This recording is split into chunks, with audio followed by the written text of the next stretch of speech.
Friends, what if I told you that somewhere in the heart of Africa, a nation with limited resources is rewriting the future of war technology, not with steel, not with carbon fiber, but with wood. Yes, wood. The world laughed when they first heard it.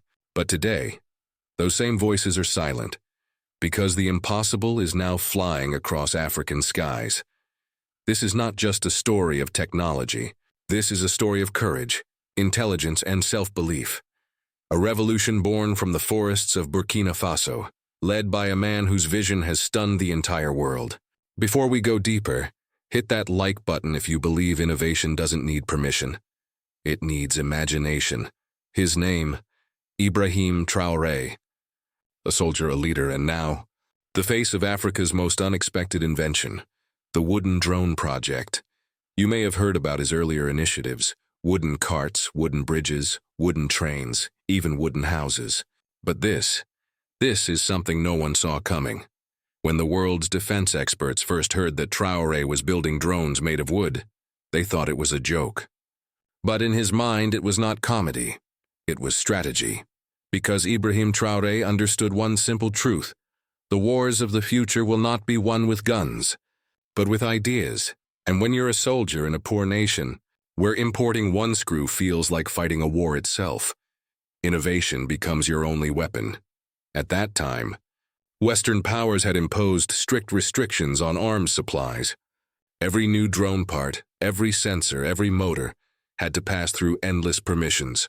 For Burkina Faso, it was like trying to breathe underwater.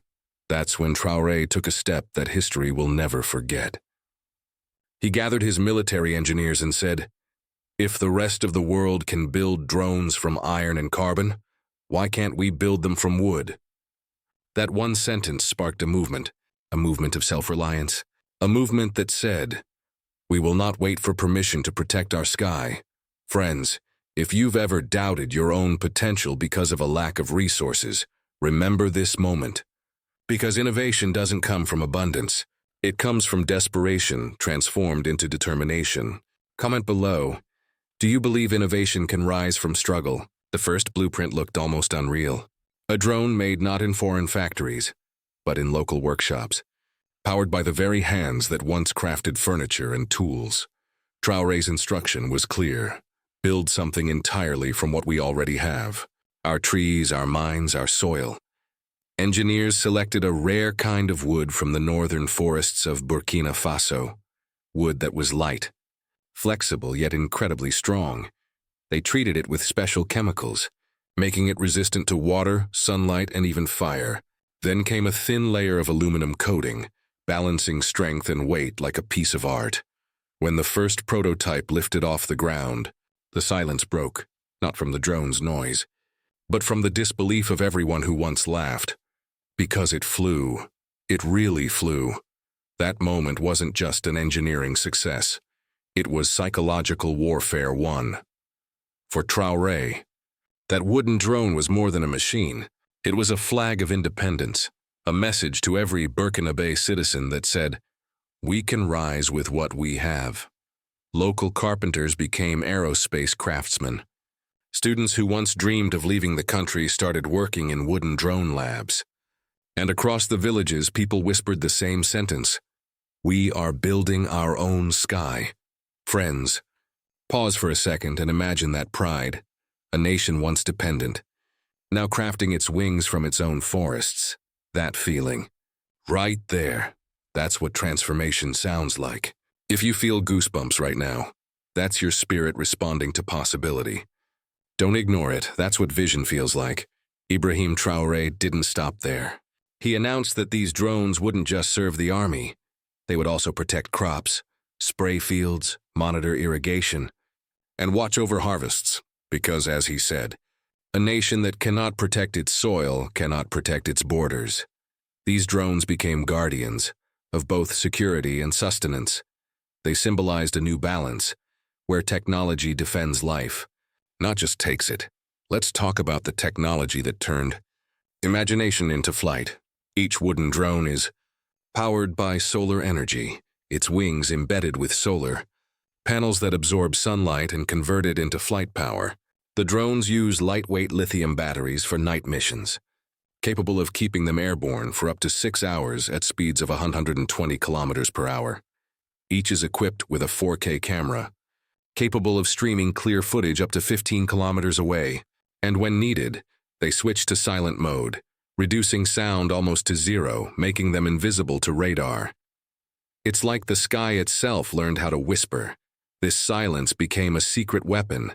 Where advanced metal drones trigger radar alarms, these wooden drones glide undetected, watching, listening, protecting.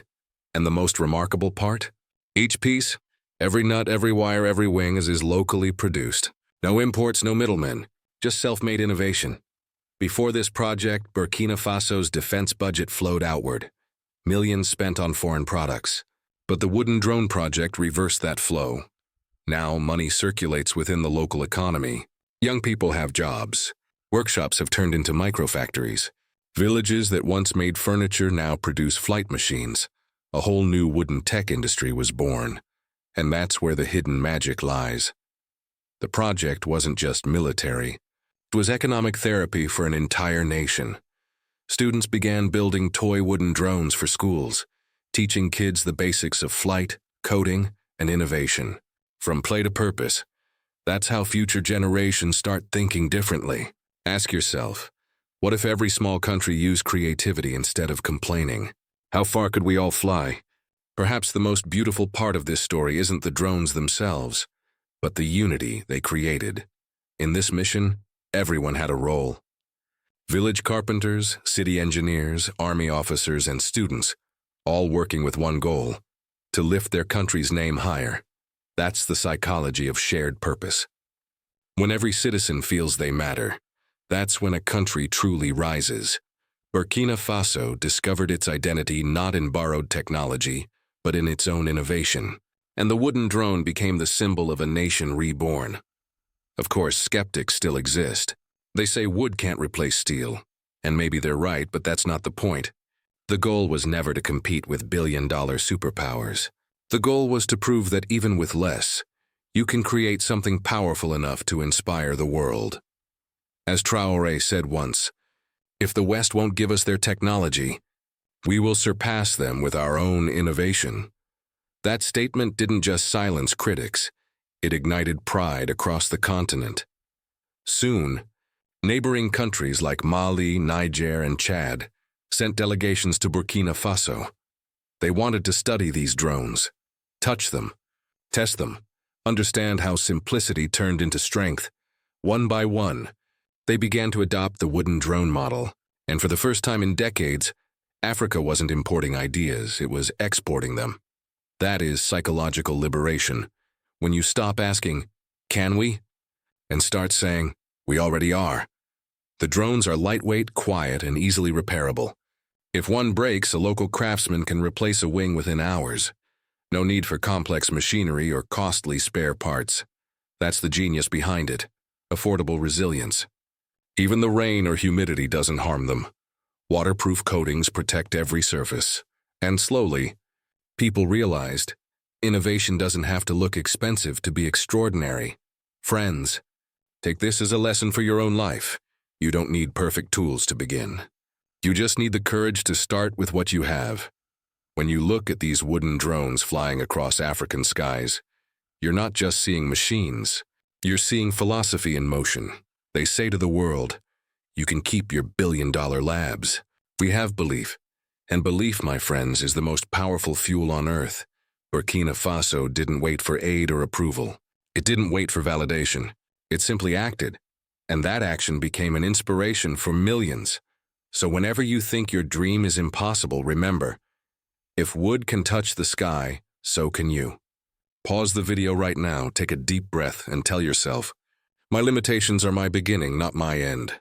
Under Ibrahim Traoré's leadership, Burkina Faso isn't just producing drones. It's producing a mindset that says, we will create, not complain. We will rise, not wait. This movement has redefined what progress looks like. Not flashy, but functional. Not imported, but invented.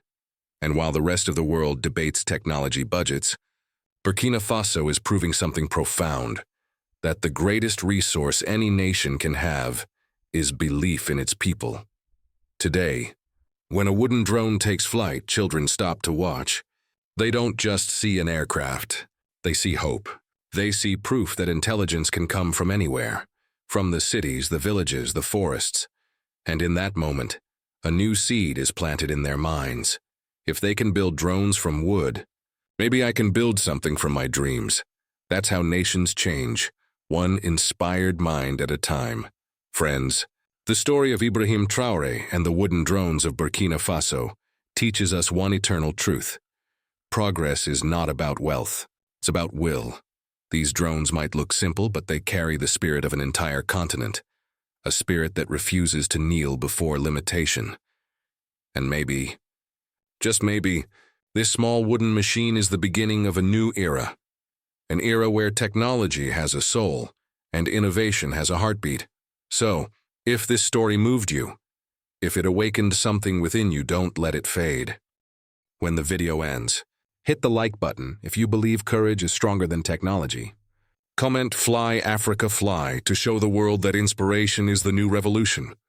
Subscribe so you don't miss the next chapter, where we'll uncover Ibrahim Traoré's next creation, the wooden helicopter project. Because what's coming next might just change how the world sees Africa forever.